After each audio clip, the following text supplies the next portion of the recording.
తీసేయండి మురళి. ఓకే, మీరు వెళ్ళిపోండి. చిరంజీవి గారు.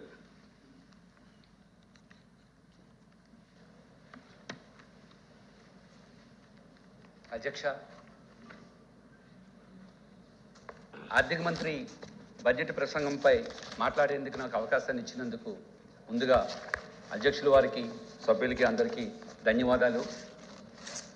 మహాకవి శ్రీశ్రీ గారు ఒక మాట అంటారు, ఏ దేశ చరిత్ర చూసినా ఏమున్నది గర్వకారణం, నరజాతి చరిత్ర సమస్తం పరజాతి పరాయణత్వం అని.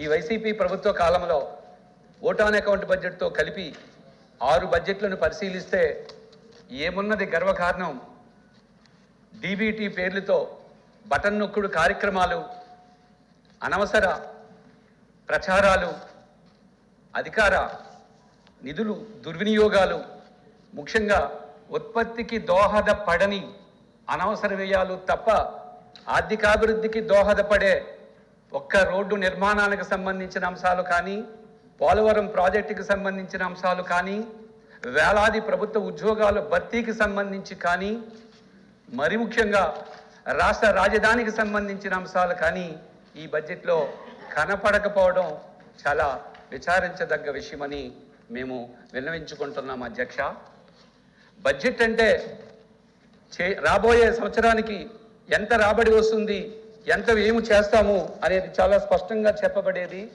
ప్రతి బడ్జెట్లో కూడా 3 సంవత్సరాల గణాంకాలు ఉంటాయి. గడిచిపోయిన సంవత్సర గణాంకాలు, నడుస్తున్న సంవత్సర గణాంకాలు, రాబోయే సంవత్సర గణాంకాలు ఉంటాయి. అధ్యక్ష, ఒక పాలకుడి యొక్క, ఒక ప్రభుత్వం యొక్క బడ్జెట్ యొక్క పనితీరు, బడ్జెట్ యొక్క సమర్థత, నడుస్తున్న బడ్జెట్, గడిచిన బడ్జెట్ ఎలా ఉందో చూస్తే మనకు తెలుస్తుంది. అధ్యక్ష, గత సంవత్సరం బడ్జెట్ని ఒక్కసారి మనం చూసుకుంటే లాస్ట్ ఇయర్ బడ్జెట్లో మనం 2,79,279 కోట్లు కేటాయించడం జరిగింది. అందులో మూలధన వ్యయం చూస్తే, దీంట్లో మూలధన వ్యయం చూస్తే 27,308 కోట్లు కేటాయించడం జరిగింది. వ్యయాలు 2 రకాల అధ్యక్ష, రెవెన్యూ వ్యయము, మూలధన వ్యయము. మూలధన వ్యయం అంటే రోడ్ల పైన, ప్రాజెక్టుల పైన, పరిశ్రమల పైన, అభివృద్ధి పైన చేసే వ్యయాన్ని మూలధన వ్యయం అంటారు. బట్ మన రాష్ట్ర బడ్జెట్ని చూస్తే మూలధన వ్యయం కేవలం 9.9% ఉంది. అంటే 90% అనవసర వ్యయము, రెవెన్యూ వ్యయం మాత్రమే కనిపిస్తుంది. ఇది రాష్ట్ర అభివృద్ధికి ఎట్లా దోహదపడుతుంది, ఇది అభివృద్ధి నిరోధక బడ్జెట్గా ఈ గణాంకాలు మనకి తెలియజేస్తున్నాయి. అధ్యక్ష, ఇక రెండవది, రాష్ట్ర జిఎస్డిపి గురించి తప్పుడు గణాంకాలు ఇచ్చారు ఈ బడ్జెట్లో. చంద్రబాబు నాయుడు గారి కాలంలో, గతంలో తెలంగాణ రాష్ట్ర ఆదాయం కంటే ఆంధ్రప్రదేశ్ రాష్ట్ర ఆదాయం ఎక్కువ ఉంటే, ఈరోజు ఆంధ్రప్రదేశ్ రాష్ట్ర ఆదాయం కంటే తెలంగాణ రాష్ట్ర ఆదాయం ఎక్కువ ఉంది అని చెప్పేది నేను కాదు అధ్యక్ష. భారత ప్రభుత్వం వారు రిలీజ్ చేసిన ఎకనామిక్ సర్వే కూడా చాలా స్పష్టంగా మనకు చెప్తుంది. అధ్యక్ష, ఇక మూడవ పాయింట్, ఆంధ్రప్రదేశ్ అప్పులు చూస్తే, ఒకప్పుడు ఆంధ్రప్రదేశ్ అభివృద్ధిలో ప్రథమ స్థానంలో ఉండేది. ఈరోజు ఆంధ్రప్రదేశ్ చూస్తే అప్పుల్లో ప్రథమ స్థానం కనిపిస్తుంది. 12.5 లక్షల కోట్ల రూపాయలు ఈరోజు ఆంధ్రప్రదేశ్ రాష్ట్రంలో అప్పులు కనిపిస్తున్నాయి.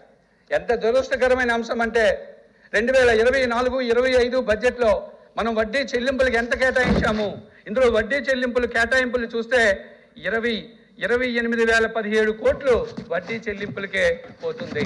అంటే మనం తీసుకున్న అప్పుపై వడ్డీ చెల్లించడానికి మరలా అప్పు చేయాల్సిన దుస్థితిలో ఈరోజు ఆంధ్రప్రదేశ్ రాష్ట్రం కనిపిస్తుంది. ఆంధ్రప్రదేశ్ రాష్ట్రాన్ని అప్పుల ఆంధ్రప్రదేశ్గా మార్చినట్లు ఈ బడ్జెట్ చాలా స్పష్టంగా మనకు తెలియజేస్తుంది. ఇక రాష్ట్రంలో తలసరి ఆదాయాన్ని చూస్తే, గతంలో వైసీపీ నాయకులు చాలా మంది తలసరి ఆదాయంపై తప్పుడు గణాంకాలు ఇచ్చారు. తలసరి ఆదాయంపై ఇచ్చిన గణాంకాలు ఏంటంటే, ఈరోజు రాష్ట్రంలో 2,19,518 రూపాయలు తలసరి ఆదాయము ఆంధ్రప్రదేశ్ రాష్ట్రానికి వస్తున్నది. దీనివల్ల గతంలో 18వ స్థానంలో ఉండే ఆంధ్రప్రదేశ్ 9వ స్థానానికి వచ్చిందని చెప్పి తప్పుడు గణాంకాలు ఇచ్చారు. అధ్యక్ష, ఇక్కడ నేను ఒక మాట చెప్పాలి అధ్యక్ష. గతంలో 2019లో 33 రాష్ట్రాలు, కేంద్రపాలిత ప్రాంతాలకు సంబంధించిన గణాంకాలు తీసుకుంటే దానిలో ఆంధ్రప్రదేశ్ స్థానం 18వ స్థానం. మొన్న లేటెస్ట్గా గవర్నమెంట్ రిలీజ్ చేసింది కేవలం 21 రాష్ట్రాలు కేంద్రపాలిత ప్రాంతాల డేటా మాత్రమే ఇచ్చింది. 21 రాష్ట్రాలు కేంద్రపాలిత ప్రాంతాలు తీసుకుంటే అందులో మన ఏపీ స్థానం ఎంత ఉందంటే 9వ స్థానానికి వచ్చింది. ఇక్కడ అధ్యక్ష 100 మంది పాల్గొన్నప్పుడు, పోటీలో 100 మంది పాల్గొన్నప్పుడు మనకి 20వ స్థానం వచ్చింది అనుకోండి.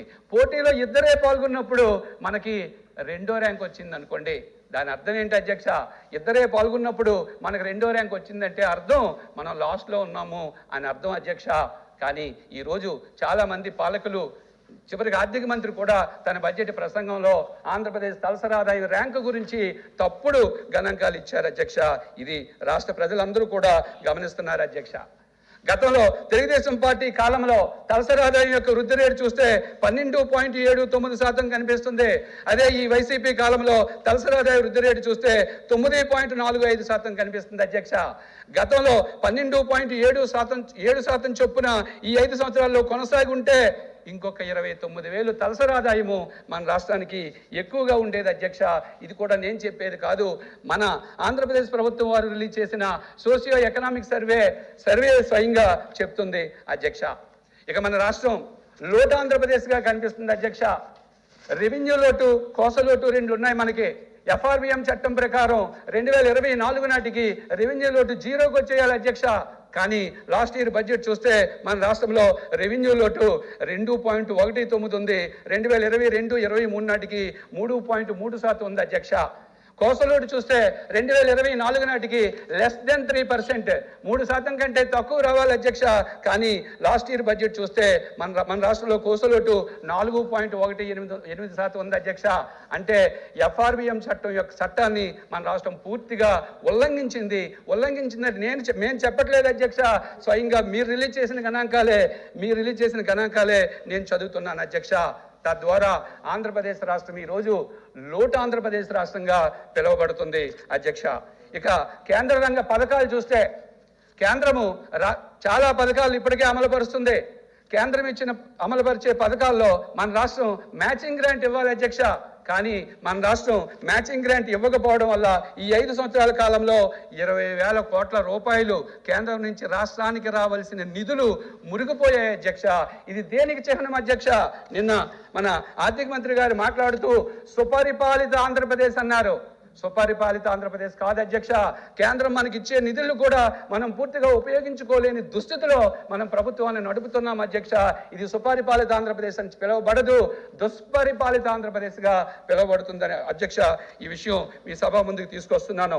ఇక జలజీవన మిషన్ విషయానికి వస్తే అందరికీ నీటిని అందుబాటులోకి తీసుకురావాలనే ఉద్దేశంతో కేంద్ర ప్రభుత్వం జలజీవన మిషన్ ప్రారంభిస్తే దాన్ని మనం సక్రమంగా అమలు పరచకపోవడం వల్ల దేశంలో ఆంధ్రప్రదేశ్ రాష్ట్రం 20వ స్థానంలో ఉండడం నిజంగా మన రాష్ట్రానికి, మన రాష్ట్ర పాలకులకి సిగ్గుచేటని చెప్తున్నాను అధ్యక్ష. ఇక NREGA, national rural employment guarantee agency dash బోర్డును ఒకసారి చూస్తే అందులో 331 కోట్లు నిధులు సక్రమంగా ఉపయోగించబడలేదని చెప్పి నేరుగా కేంద్ర ప్రభుత్వమే తన డాష్ బోర్డులో పెట్టిందంటే ఇది ఎంత అవమానమో మన రాష్ట్రానికి ఒకసారి ఆలోచించాలి అధ్యక్ష. ఇక ప్రధానమంత్రి గ్రామ సడక్ యోజన నిధుల్లో ఒక్కసారి పరిశీలిస్తే గతంలో తెలుగుదేశం పార్టీ కాలంలో కేంద్రం మన రాష్ట్రానికి ఇచ్చిన రోడ్లను చూస్తే 79% రోడ్లు పూర్తి చేసుకుంటే ఈ వైసీపీ కాలంలో కేంద్రం మన రాష్ట్రానికి ఇచ్చిన నిధుల్ని మనం పూర్తిగా ఉపయోగించుకోలేదు అధ్యక్ష. కేవలం 48% ఉపయోగించుకున్నాం అధ్యక్ష. మా రిక్వెస్ట్ ఏంటంటే, మేము మొదటిసారి వచ్చాం సభకి, మీరు మమ్మల్ని కొంచెం ప్రోత్సహించాల్సిన ఆవశ్యకత ఉన్నదే. పైగా ఇది బడ్జెట్ కాబట్టి మాకు మీరు ఇంకొక 5-10 నిమిషాల సమయాన్ని ఇవ్వాల్సిందిగా మేము వినయపూర్వకంగా ప్రార్థిస్తున్నాం అధ్యక్ష. Very important. నిన్న ఆర్థిక మంత్రి గారు మన రాష్ట్రం గురించి మాట్లాడుతూ 7 ఆంధ్రాల గురించి చెప్పారు. సుపరిపాలిత ఆంధ్ర, సామర్థ్య ఆంధ్ర అని కొన్ని పాయింట్లు చెప్పారు. సుపరిపాలన ఎక్కడుంది అధ్యక్ష? ఉదాహరణకి సచివాలయం ఉద్యోగస్తులు పెట్టారు. ఈరోజు సచివాలయ ఉద్యోగస్తులకి ఎప్పటికీ స్పష్టమైన జాబ్ కార్డ్ లేదు. నిన్న కాక మొన్న RBKలో ఒక సుజిత అనే ఒక సచివాలయ ఎంప్లాయీ ఒత్తిళ్లు తట్టుకోలేక ఆత్మహత్య చేసుకున్నది అధ్యక్ష. సచివాలయ ఉద్యోగుల్లో ఇప్పటికీ సరిగ్గా నిధులు ఇవ్వకపోవడం వల్ల వారు పూర్తిగా వినియోగించబడలేదు. నిన్న బడ్జెట్లో జేఎం కీన్స్ గారి వ్యాఖ్యానం చెప్పారు. నేను అదే కీన్స్ గారి వ్యాఖ్యానం చెప్తున్నాను అధ్యక్ష. ఈరోజు ఆంధ్రప్రదేశ్ రాష్ట్రంలో ఉద్యోగుల్లో ప్రచ్ఛన్న నిరుద్యోగత కనిపిస్తుంది అధ్యక్ష గారు. అంటే నిధులు మనం పూర్తిగా ఉపయోగించుకోలేకపోతున్నాం. అట్లాగే వాలంటీర్లకి గౌరవప్రదంగా మనం ఆనరోరియంతో ప్రభుత్వ నిధులతో నడుపుతున్నాం. కానీ వాలంటీర్ల చేత పార్టీ ప్రచారం చేయిస్తున్నారు అధ్యక్ష. అంటే ప్రజాధనాన్ని దుర్వినియోగం చేస్తున్నారు అధ్యక్ష. మరి ఇది సుపరిపాలిత ఆంధ్ర ఎట్లా అవుతుంది అధ్యక్ష? ఖచ్చితంగా ఇది దుష్పరిపాలన అనేది మేము చెప్తున్నాం అధ్యక్ష. ఇక రెండవది సామర్థ్య ఆంధ్ర గురించి మాట్లాడారు. అంటే మన గౌరవ జగన్మోహన్ రెడ్డి గారు ఎక్కడికి వెళ్ళి ఒక మాట మాట్లాడతారు. తల్లిదండ్రులు పిల్లలకి ఇచ్చేది ఆస్తి ఏది అంటే విద్య అంటారు. నిజమే అధ్యక్ష. మేము ప్రశ్నించేది ఏంటంటే ఈ రోజు రాష్ట్రంలో 117 జీవో వచ్చిన తర్వాత 3, 4, 5 తరగతులు విలీనం చేసేసిన తర్వాత 7.5 లక్షల ప్రభుత్వ పాఠశాలలో అడ్మిషన్లు తగ్గిపోయాయి అధ్యక్ష. మరి ఇక్కడ సామర్థ్యాంధ్ర ఎక్కడ కనపడుతుంది అధ్యక్ష? నేను అడిగేది ఒకటే, జగన్మోహన్ రెడ్డి గారు ఎక్కడికి వెళ్ళా ఆంధ్రప్రదేశ్ రాష్ట్రాన్ని ఆక్స్ఫర్డ్ విశ్వవిద్యాలయము, కేంబ్రిడ్జ్ విశ్వవిద్యాలయ స్థాయికి తీసుకువెళ్తామంటున్నారు. నిజమే అధ్యక్ష. అసలు ప్రతిపక్ష నాయకుడిగా ఉన్నప్పుడు 23,000 ఉపాధ్యాయ పోస్టులు ఖాళీగా ఉన్నాయన్నారు. ఇదే శాసన మండలిలో మేము ప్రశ్నిస్తే 18,000 పోస్టులు ఖాళీగా ఉన్నాయన్నారు. మొన్న కేబినెట్కి వచ్చేసరికి 6,100 పోస్టులు మాత్రమే చెప్తున్నారు. అసలు ఉపాధ్యాయ పోస్టులే భర్తీ చేయలేని ఈ రాష్ట్రంలో ఆక్స్ఫర్డ్ విశ్వవిద్యాలయం ఎప్పుడు స్థాపిస్తాం అధ్యక్ష? ఉత్తరాంధ్రలో ఓ కొటేషన్ ఉంది అధ్యక్ష. ఏంటంటే మొదటి దానికి పెనిమిటి లేదు కానీ కడదానికి కళ్యాణం అన్నారట. అసలు ప్రాథమిక పాఠశాలలో ఉపాధ్యాయులే భర్తీ చేయలేని దుస్థితిలో ఉన్న మన రాష్ట్రంలో ఇక విశ్వవిద్యాలయాల్ని ఆ స్థాయికి ఎక్కడికి తీసుకువెళ్తామో ఒక్కసారి ఆలోచించాలి అధ్యక్ష. మరొక అంశం అధ్యక్ష, ఇందులో సంపన్న ఆంధ్రప్రదేశ్ అనే ఒక పదం వాడారు అధ్యక్ష. సంపన్న ఆంధ్రప్రదేశ్ అంటే రాష్ట్రంలో సంపన్నులు అయ్యేది ఎవరు? ప్రజలు సంపన్నులు అవుతున్నారా, పాలకులు సంపన్నులు అవుతున్నారా? ఒక్కసారి మనం ఆలోచించాలి అధ్యక్ష.